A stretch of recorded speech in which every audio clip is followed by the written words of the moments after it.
Good morning. It's Mark Reed again. It is September 16th, 2024.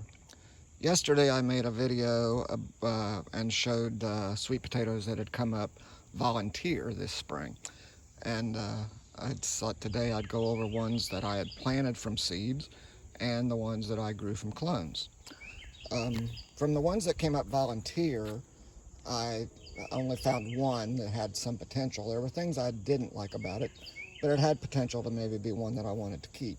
So I've got its roots bagged and over there in that cold frame where I'm gonna cure them this year. So here, let's see how many I got. 1, 2, 3, 4, 5, 6, 7, 8, I think, of the ones that where I planted the seeds. Now I planted 30 seeds this spring, but I only kept the ones that came up within like a week or so, because one thing I've always selected for is for ease of sprouting and predictable sprouting, unlike the ones that laid in the ground over there for 5 years and then decided to sprout. Uh, I don't know if I got my seeds mixed up and planted some older generations, but I didn't get as many quality plants as I had hoped I would. But still, some of them have potential, like this one, for example. It's got some, a lot of roots, not exactly the clump root, but still, fairly close together. Now they're a little smaller than I like. I'll talk about that a little bit more after a while. Some of them are very seedy. I think you can see the seed pods on there. Well, most of them are, really. And this one, I think this one might be one of those that just wants to make a single giant root, so I don't want it. That one's just puny. I don't know why. Maybe it's my soil mix or something. That one, bunch of long skinny roots. That thing's no good. This one's a little interesting. It's got a bit of what I would think of as clump root. And then you can see here where it rooted down off of its stem, away from the main root a little bit and started making some more. So maybe if that had been prevented, there would have been more nicer ones here. I think I lose a lot of potential because I just can't keep all of them and track them for years and record them and see what they really might be. But anyway, I got one out of this group that's everything I look for. Now the jury's out on flavor, of course, yet, because they'll have to cure. But this one has got a really good clump root, a really smallish, bushy vine, seedy. So this is a keeper for sure. And then that's Miss Bloom here. I don't know what to do with her. She's a pure ornamental. I guess I need to take some clones to keep as houseplants.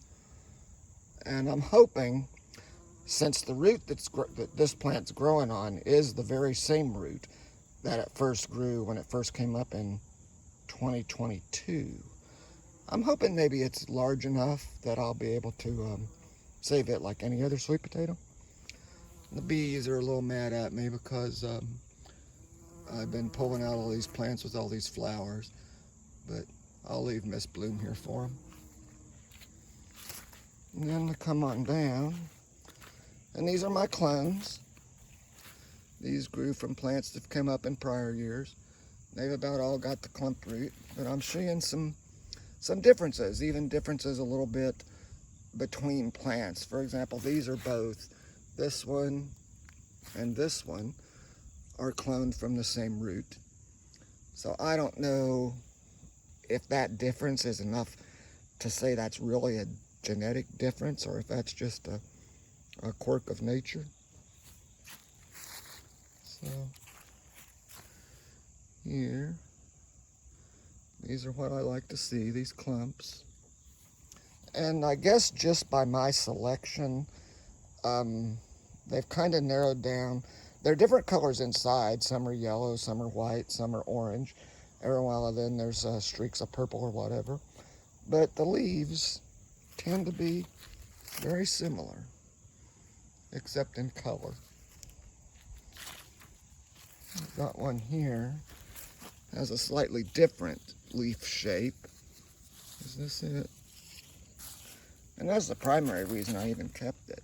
No, this one isn't it. I'll find it. Good roots.